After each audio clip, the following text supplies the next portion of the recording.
Hi, I'm Les Moreland. I'm the current commander, AMVETS Post 2006 here in Leesburg, Florida. And we're a proud sponsor of Central Florida Salute on the YouTube channel. I'd like to have you check us out on our Facebook page or whatever.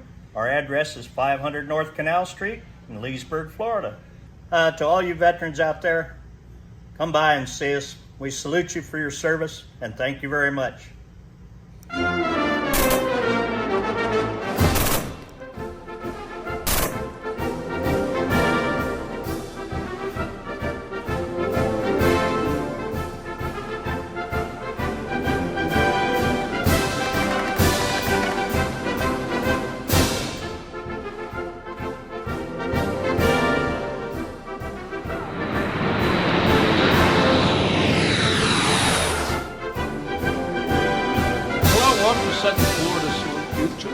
I am here once again at Eagles 4273. Thanks to their hospitality, we have a very special guest. A subject we want to talk about. She has not been in the military, but she is so dedicated. She qualifies. Let me tell you, this lady is Pamela Striplin, Dr. Pamela, and I'm going to read from your bio here a little bit, but I got to put cheaters on. You have a Bachelor of Science in Nursing from Texas Women's University in 1989, a Master's Science in Nursing from the University of Texas, and a Doctor of Nursing Practice from the University of Alabama. So you go from Texas to Alabama. Yes, roll tide. Well, yeah, okay. Well, can I call you Pam? Sure, absolutely. I'd rather call you Doctor. Okay. Because we're going to, I've been wanting to do this show for a while because I hear, and I've been in the veterans community about 38 years, and there's always talk about PTSD and traumatic brain damage, and everybody says, oh yeah, but there are signs and things you can do, and I wanted your expertise here to help people understand more about what's going on. And I personally want to thank you for your many, many years of working with our veterans, and you did over 3,000. Is that what I have here? Around 3,000. Yes, I worked for the VA in Houston in physical medicine and rehabilitation, and we were the beta test site for the traumatic brain injury and polytrauma program. Polytrauma means many injuries. And my job was to evaluate and treat veterans or arrange treatment for veterans that have PTSD, brain injury and the possible effects from, and then refer them to mental health if they're not already involved for their PTSD. And I also treated their many bodily injuries through physical therapy and that sort of thing.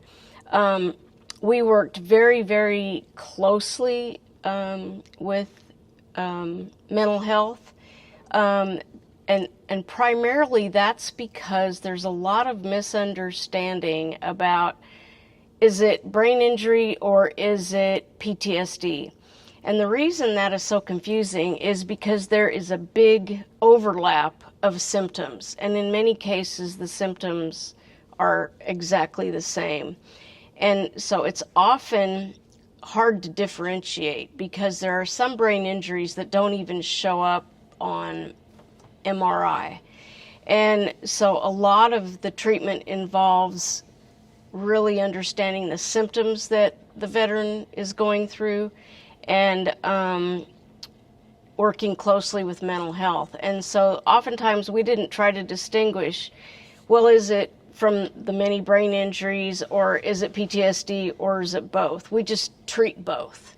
So Houston has a fully functional TBI and polytrauma team. And I did serve approximately 3,000 combat veterans returning from Iraq and Afghanistan. Well, I thank you for that. I'm sure they thank you. My pleasure. You know, you mentioned to me a little before that you wanted to go into service, but circumstances were such that you didn't. Yes. But you still have a passion for veterans. And PTSD, you know, I want to get into this subject because we talked a little bit about someone having PTSD and how it affects family members and what can you do and this and that. And I want you know, to do that. But also PTSD is not just military, right? That is 100% correct. You know, PTSD happens when any person experiences a traumatic event that is so detrimental to their mental health that they develop PTSD. So I'll just use an example. You know, heaven forbid I'm driving down the road and I see a multi-car pileup and I realize that many, many people are probably injured. And when I get out to respond to that wreck and try to help people, I realize that there's many people that are dismembered, some have died, some are children, some are in agonizing pain, and so I technically could develop PTSD in that I'm sort of reliving that event. So in my nightmares, I'm seeing, you know, those things all over again. I'm hearing the screaming. I'm, you know, reliving what I saw. So that's how people get PTSD. So no, you know, rape victims develop PTSD. People, you know, who have been a victim of robbery and attempted murder. There's many reasons. Even children, if they've been, you know, abused in childhood, physically, emotionally, can develop PTSD. That's interesting. Is that PTSD, post-traumatic stress disorder? Yes. Prior to that, go back, it was shell shock, combat fatigue. Combat fatigue. Mm-hmm. It's all the same thing. Mm-hmm. So how did you get into this field? You said you had a passion for the military. You felt this is the way to serve. Yes. My career, you know, spans 32 years as an RN, and then in '99 I completed my nurse practitioner education, and so I have 23 years doing that. And I had worked in many arenas, from, you know, urgent care to providing care in hospitals. And ultimately, I've always had a longing for the military, and there's a few reasons for that. One, I am the only female in my family. I am surrounded by many male veterans who are 7 and 8 years older than I am, and they're cousins. So my brother and all my cousins served in the military, and most of them went to Vietnam.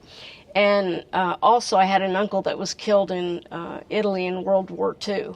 So, you know, I wanted to go into the military, but I got married very young and had kids right away, and so it really wasn't in the cards. Mm-hmm. But your service is commendable, what you've done. You know, how does one, how do you say, hey, oh, this person has PTSD? And if they do have it, how do you relate to them, you know? So, not everybody has this ability. So, right or wrong, I have sort of this innate ability to sort of, if you will, kind of step in their shoes when I hear them describe what's going on. And you know, you can find this on any website about PTSD. The symptoms are the symptoms. And so I did not evaluate for PTSD and make that decision that they had it or didn't have it. That was a referral to mental health. Oftentimes I saw patients that already had the diagnosis of PTSD. And if they didn't, just by, you know, what they were telling me, and I guess just to remind folks, if they don't already know, I brought the symptoms. And so the symptoms of PTSD, social isolation. These guys and gals hate to be in crowds. Emotional numbing. They have difficulty feeling feelings. They just shut down. Sexual dysfunction. That also has to do with that emotional numbing. Can't sleep. They often have nightmares. They also have intrusive memories, which we used to call flashbacks. So, you know, they could be driving down the road and they see a bag of trash on the side of the road and they swerve 2 lanes across, because in their mind they're thinking it's an IED. You should never ever tailgate people, because this is what I always tell people when they say, I was so mad at this guy driving slow, I was tailgating him, and my response to that was, well, I hope he wasn't a combat veteran, because oftentimes they will run somebody off the road and give them a good talking to, because I always think it's the enemy, because that's what the enemy does. They get too close and then they detonate. They have a heightened anxiety and startled reaction. So veterans, if you do get them to go out, they sit with their back to the wall. So you'll see them in the back corner of a restaurant where they can look around and see everything. Don't like anybody coming up behind them. They have a hard time concentrating. They have depression, nightmares, survivor guilt. That is a big one. And it's so sad, but I can't tell you how many veterans have told me of situations where they feel guilty because their buddy got killed and they didn't. And you might say, well, why is that? But so some of the stories I've heard pretty frequently is, let's say it's someone's turn, to go out into the field, and they can't go because they wake up really sick that morning. So their buddy says, oh, I'll go, and then the buddy gets killed. And so boom, there you have it, survivor guilt. I can relate to that. Yeah. Because I was supposed to be on an airplane to come home from overseas, and I got bumped off because somebody had a medical emergency, and that plane crashed at Wake Island, and 11 people died. I still have the church service with their names. Oh my gosh. Yeah. Oh my gosh. Well, the other thing about survivor guilt is sometimes people think it's their fault that somebody died. Yeah. Or that could be very difficult, yeah. Well, and this is the other thing that I think civilians don't really think about. These guys, when they're faced with a situation in combat, they have a split second to think and react. There's no, well, should I aim and shoot at that, enemy over there, or should I not? No. It's kill or be killed sometimes. I hate to put it so bluntly, but and so yes, there have been children that have got killed over there. I know of one situation where this child, probably 10, 12 years old, had a homemade gun, and it was made out of wood. It was painted black. Well, from a distance, when you're up in that turret looking, when they're on patrol and somebody points a weapon at you, you don't have time to think about, well, how old is this person and are they the enemy? Is it a wooden gun? Yeah. So, unfortunately, those things happen. Also, they have situations where they're just spaced out. So, maybe a husband and wife are watching TV and they're really into this movie, and she says something to him and he's not responding, and she looks at him and he's just kind of like spaced out, blank stare. Well, he's kind of gone off into his PTSD world. Night sweats, anger. Anger is a big one. These guys have a short fuse. Their fuse is about a second long, and it takes very little sometimes to set them off. And that's why it's important for families to know their triggers. So, for example, if I'm the wife of a combat veteran and I really, really want my husband to go with me to this particular movie in a movie theater, if I'm smart, I will realize that's not happening, because he is not going to go into a dark place where he has no control over the crowd, even if he does sit in the back row. So you have to understand some of those things and just let it be, Go to the movie with a girlfriend and let your husband, stay at home. The other thing too, they're emotionally shut down, but one of the things that they can feel is anger. And so sometimes it's better to feel anger than to feel nothing. So it's really and I don't think we give people enough credit for this, but it's really, really hard on spouses and significant others. And if the veteran is single and went back to live with mom and dad, it's hard on parents. Yeah, and there's a saying, you can't relate to me because you haven't walked in my shoes. And that's true with a lot of veterans. A lot of veterans will talk to a veteran about the thing, but they may not talk to their spouse or their mother-in-law or their sister or anybody, or even their buddies who didn't serve. So what do you do in that case? Well, part of that is sort of a protective mechanism for their spouse, because how many civilians could really handle hearing the nitty-gritty details of combat? Mm-hmm. Because, one thing I think we've done our country a disservice, not so much now, but for years and years, we had all these combat movies, World War I, World War II, Hiroshima, the whole bit. And those are the ones we always won. Well, World War II, we won the movies. Well, but not only that. When I, in my mind, picture some of those movies, this is what I picture. You got the enemy behind the line on one side, you got the Americans on the other side, including John Wayne, and we're just sort of politely shooting at each other.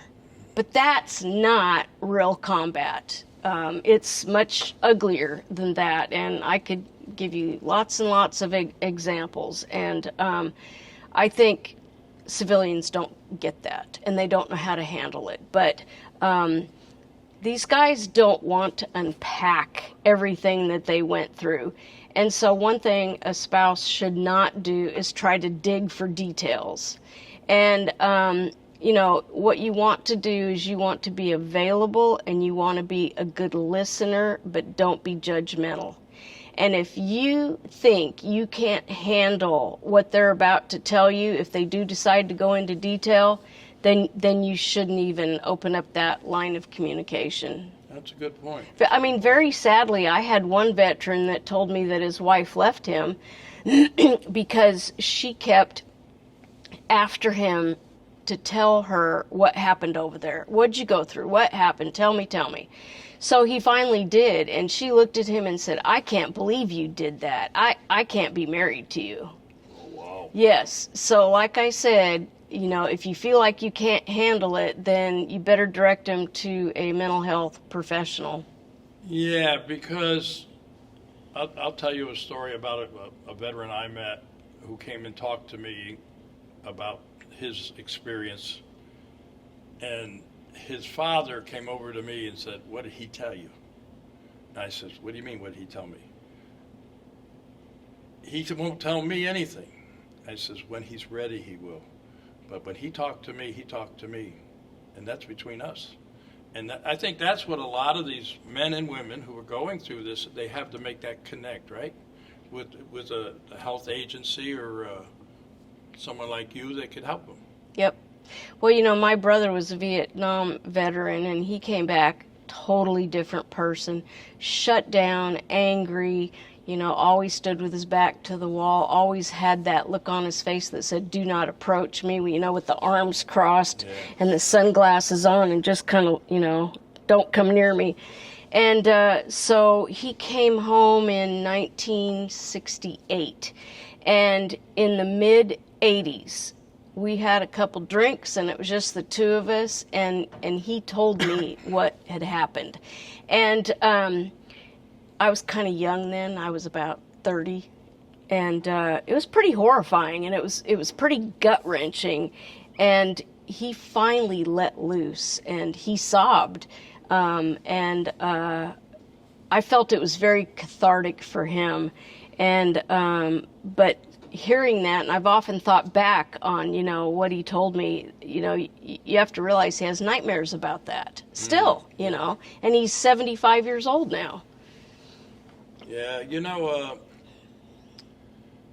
I say a lot of times, I wish I knew back then what I know now. Yes. I had a friend of mine who we couldn't reach him. He wouldn't even go to our another best friend's wedding. He just sat at the bar stool day after day, giving everything away. and he finally drank himself to death. We tried to get him into a facility, but he could check himself out. And there are organizations we were discussing before. I know, like the Birdwell Foundation. There's the Spartan Pledge, which is going on in Leesburg this weekend. I saw that. Yeah, so you know what that is, right? Yep. So you want to tell everybody what it is? No, I'll let you tell them. You let me tell them. Spartan's Pledge is we're battle buddies, and I make a pledge to my battle buddy, and you make a pledge to me that before I hurt myself, I will call you. Excellent. And you will call me. That's what it's all about, and that's the Spartan Pledge. I think it's a great thing. And so you got some other suggestions as to what you should do, and in some places where they can get help? Yes, absolutely. So probably one of the best resources, because the VA has been dealing with this for years and years and years, and so they are probably your best resource. And so just very simply, if you go online to ptsd.va.org, you will find a host of resources. And what I really like is they actually have resources on there for families, and particularly for spouses. I think we've done a disservice. I used to say this when I first started working at the VA. We've done a big disservice to our veterans' families, because, the treatment is all about the veteran. Well, that's great, but the veteran goes home, and then there's wife, there's children, there's, parents, and families don't know how to handle this. And thankfully, the VA has gotten really good at putting programs together to help families nowadays. And if you go to that website, you'll find those. I believe you guys are going to post this as well, so you can see the resources there. If you think it would be helpful, I can kind of go over some of the things that, for example, wives can do when you have a veteran with PTSD. Please do. Okay. So one thing, help your spouse find a therapist at the VA. Don't push too hard, but just bring it up, fairly frequently. A lot of them don't want to go because they don't want to talk about it. Well, why don't they want to talk about it? Because it was so dang painful in the first place. The last thing they want to do is relive it. And, the other thing, the way I look at that, sometimes people have gone through things so traumatic that they're thinking in their mind, if they start talking about it and relive it, it's like they feel like they're going to go over the edge and have full-on breakdown. And so if they try to hang on to a little control, which kind of doesn't work because they don't have good control anyway because of their emotions, they feel like, that's better than letting it all out and getting help. Wives and also husbands of female veterans, you need to build a support system for yourself. There's many marriage challenges, and it's equally important for the spouse to get help. And there are platforms for spouses on even Facebook. I found one that looks really good. It's called Spouses and Family Members PTSD Support Group. And again, these will be posted. The other thing, you have to take time to care for yourself. So sometimes if it makes sense, you need to get out of the house, you need to, go get a manicure or go visit a friend or do something to try and ease your stress. You have to nurture yourself, because you can't adequately take care of somebody else if you're not taking care of yourself. Very good point. And this even includes, families who are looking after elderly parents. You got to get away and take time to take care of yourself. You also have to just let go of any resentment you have toward your spouse, okay? So in the heat of anger, combat veterans and I mean, also people in other walks of life can say some pretty mean and hurtful things. And if you truly want to help your spouse, you're going to have to let it go. And you're going to have to talk about that with somebody else, because, like I said, oftentimes they're just so angry, they'll lash out at anybody. So you got to let that go. You need to be really familiar with your spouse's triggers. So I was using the example a little bit ago, if a wife really wants to go to a movie theater to see a movie, the last thing her spouse is going to want to do that has PTSD is go to a crowded movie theater where it's dark inside. And so you need to understand that. And why is that? Because, and this is the same reason veterans sit with their back to the wall, and why they don't want to go to a crowded restaurant. They might go at 2 p.m. when not very many people are in there, and they might insist on sitting in a booth in the back corner. This is because they need to be able to see. Veterans do a couple things when they get into a public place. First, they clear the area. You survey it. Yep, they look at everything. Next, they identify the escape routes. They look for people that look suspicious. And then they sit down to where nobody can be behind them. That way they have a little more control watching everybody in front of them. And so if that's what it takes to, go to a restaurant, then accommodate that for him.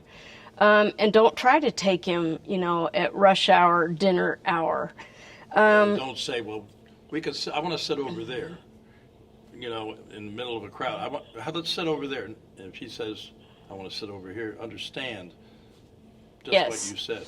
Yes, and if something comes on TV that is going to set him off, like an old combat movie or some negative comments in the news, turn the channel, and most importantly, you need to really educate yourself, and you really need to look for and understand the signs of potential suicide and self-harm, and you can find those online.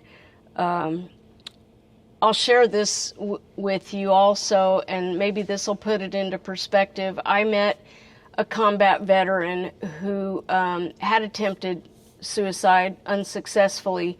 He told me that when he woke up, his first thought was, oh no, I'm still here. And I asked him, I said, help me understand how veterans can get to this point, because I said, to me, I was always raised to think that if you committed suicide, you wouldn't go to heaven, And he said to me, well, you have to understand, I already was in hell. And what he means by that is the continual reliving of what happened downrange. And, like I said before, some of those images are just so gruesome, and it's very hard for them to process through that. And, one of the reasons they shut down is they feel like that's a protective mechanism. If I just don't talk about it, I can kind of be okay. Well, that works for a little bit. Especially when they first get out, it's kind of like the honeymoon phase. Yay, I'm home, life is great. And then at some point, many of them don't show PTSD symptoms right away. They might show them a few months later, 6 months, even years later. And what I used to tell veterans, he goes, I don't want to talk about it. And I would say, well, okay, you don't have to, but is it okay if I explain to you why, when you're ready, it's good to talk about it?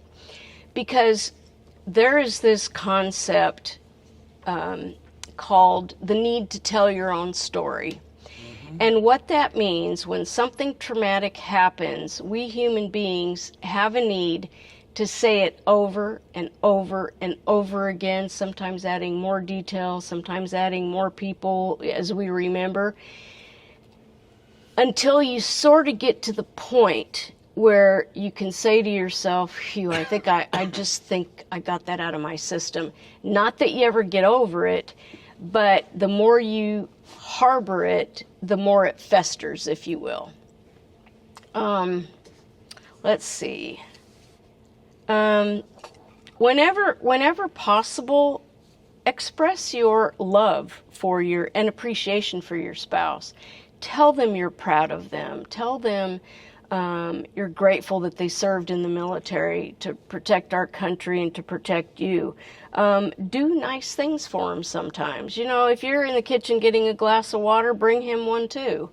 It doesn't have to be anything big, you know, just something to show that you appreciate them.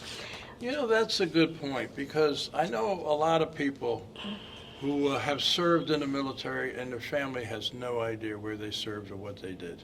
That's right. They just know, hey, my uncle, I think he was in the Army. Maybe he was a Marine. I don't know.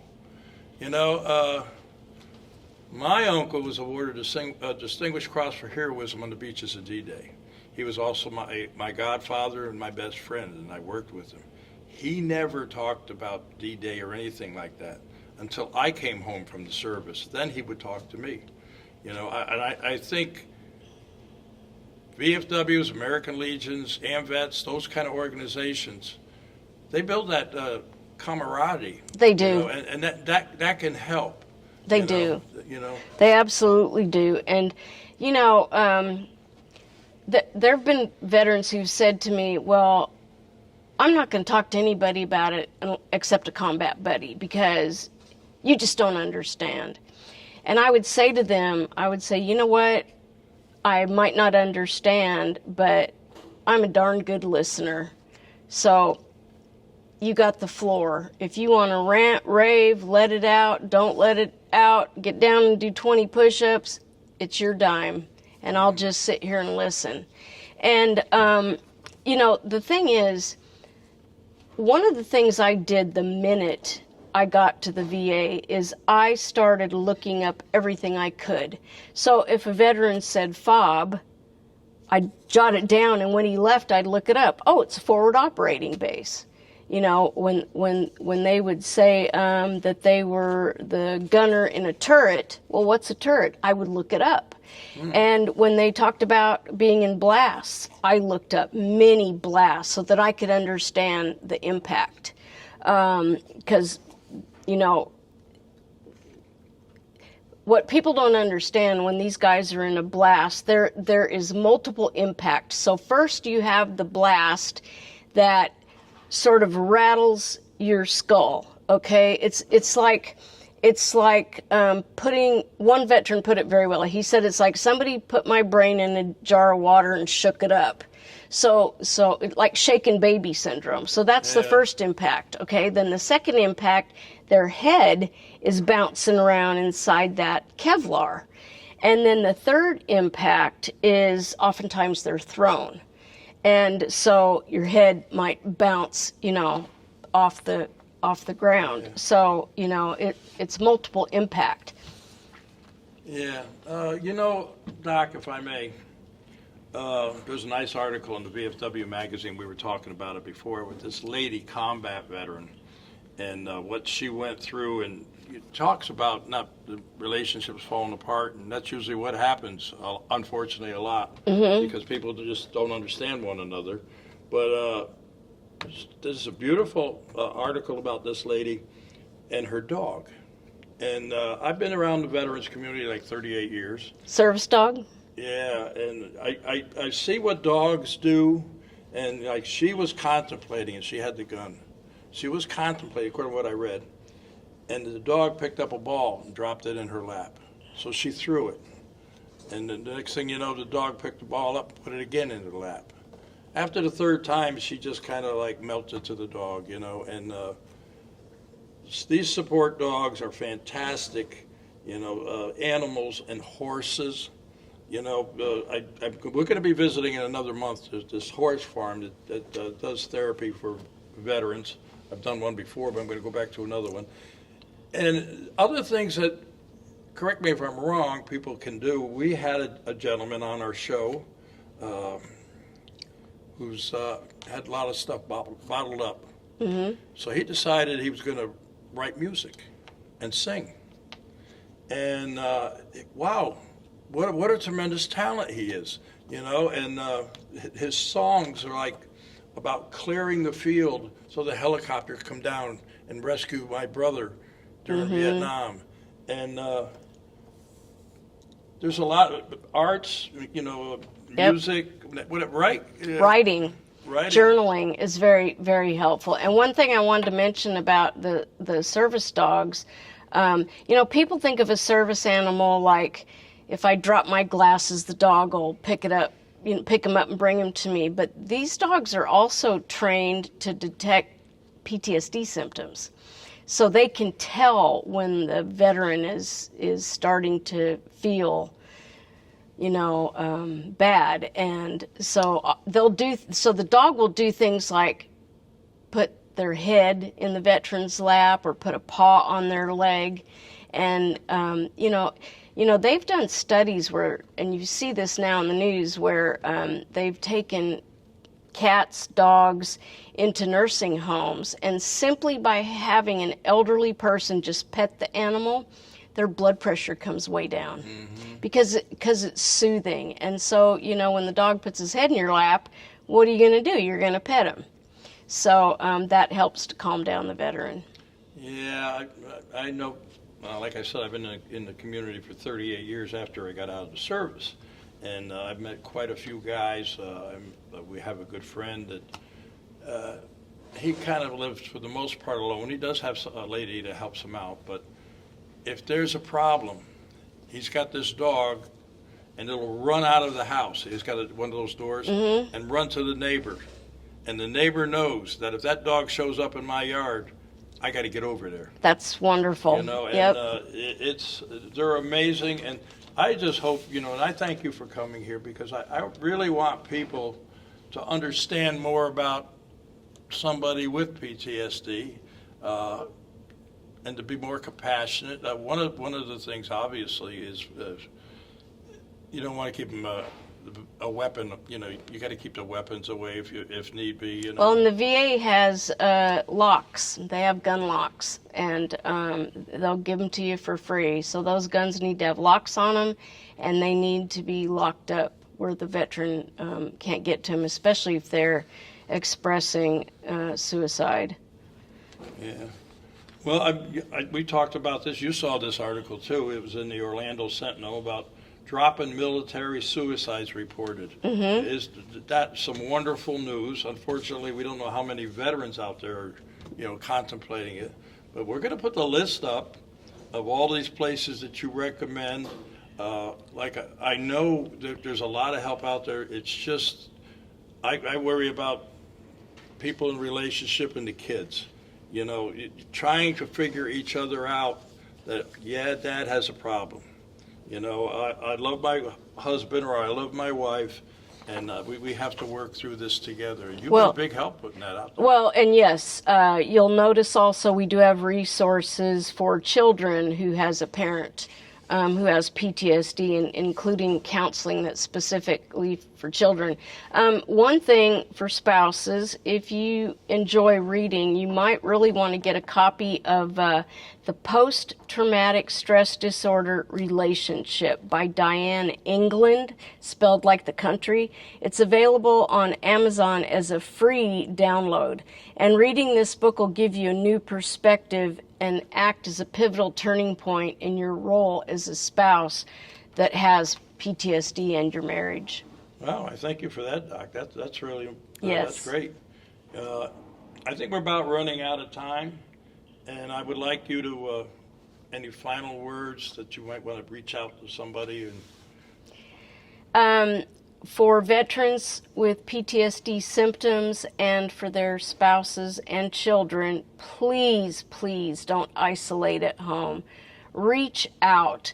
The VA is making it easier and easier for you to reach out. You can now dial 211 instead of the long 1888 number to get help. So those are my parting words. I thank every one of you for your service and for your sacrifice. You know, I have a Marine friend of mine. He says when he talks about PTSD and everything, he says no one does anything alone. And I think that's where we should leave it, you know. Yep. If you have a problem, you're not alone. Nope. There's people there, so. Yep. Okay, Doc. This is how we say goodbye. We talked about it, right? Yep. To all our veterans out there, active military and their families, we salute you for all you do. Until next time.